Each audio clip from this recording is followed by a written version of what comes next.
So last time we talked, Gwyneth Westwood, the founder of My Not So Berry Challenge, had a romantic dinner with her fiancé Rosalie Bastianich, the two of them having a heart-to-heart before woohooing for the first time in ages, not knowing that earlier that same day, Joseph visited his ex-side piece, Sarah Scott, in Henford-on-Bagley and met their daughter, Tessa Scott, for the very first time. The woohoo was phenomenal, everything Gwyneth could have asked for. She had forgotten how good he was at it. She swore he had grown down there. There was no feeling in the world that could beat intimacy with her soulmate. She didn't want him to leave. She wanted him right by her side. And so, for the first time in a long time, not only did they woo, but they also slept in the same bed. Even the cat was happy for them. Today is a big day for the Westwood Bastianich family. Today is our heir Rosalie's birthday, her aging up from a child to a teen. She went to sleep to prepare herself for her last day of elementary school, while her sister Bella stayed up and bonded with Speckles. She has no idea what the fuck Bella is saying, but she's here for a good time, till she wasn't. The next morning soon came, and Gwyneth, with the memories of last night replaying in her head, walked into her workplace in an amazing mood.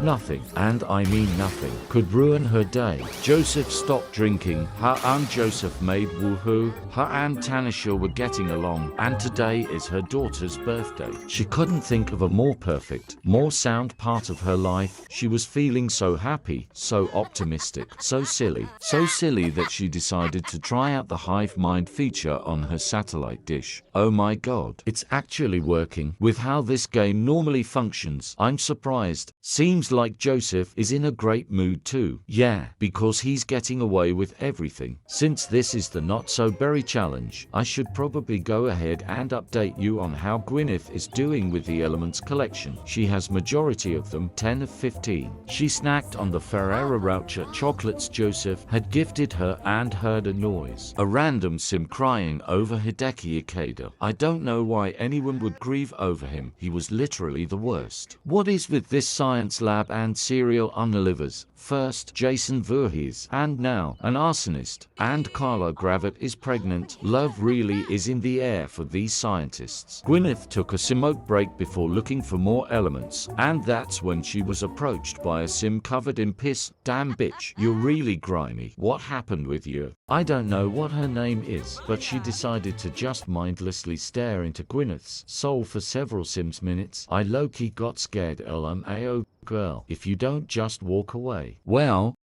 that was awkward. Back at home, Joseph was preparing to take the birthday girl Rosalie out to the carnival at Plumbite Pier. They'd never really spent any time bonding alone together, mainly due to Joseph's alcoholism, and was doing everything he could to make up for lost time. Rosalie couldn't have asked for anything better. Along with hearing her parents exercising last night, she was sure tonight was going to be her best birthday yet. She loved her daddy so much. She worried about him relentlessly. She just wanted him and her mummy to be happy. She just wanted a complete family. But she could tell something was different about him, something good, and somehow felt safer with him. While out with Rosalie, Joseph gained a new trait, family-oriented. It made sense. His priority in the past had been the alcohol, but now everything he would do would be about his family. The two also gained a new family dynamic, jokesters. They headed to Plumbite Pier, going to the spooky carnival ride first. They both didn't seem that impressed by it. But Rosalie just valued spending time with her sober father. She loved spending time with him and loved seeing him happy. He then took her to the ice cream stand and treated her to an ice cream of her choice. She is the birthday girl, after all. She went ahead and ordered strawberry and he ordered vanilla, something he definitely wasn't when he was with Gwyneth last night. They sat at a bench and talked about things, the teenagers, school, all the new friends she was making. And as she talked, Joseph couldn't help but feel a bit sad.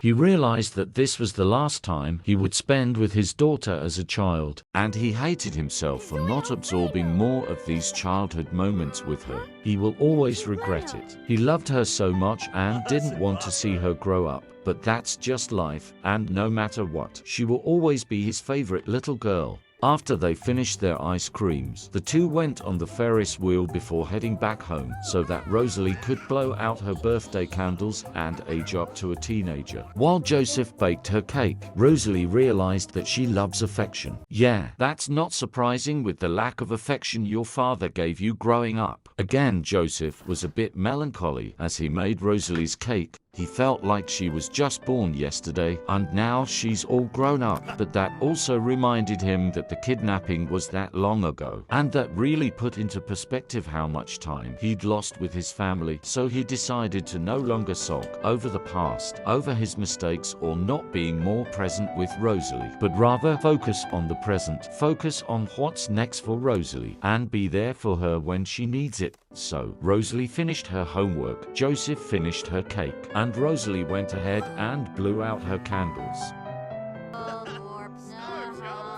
Happy birthday, Rosalie. I can't wait to see what chaos the teen years have in store for you.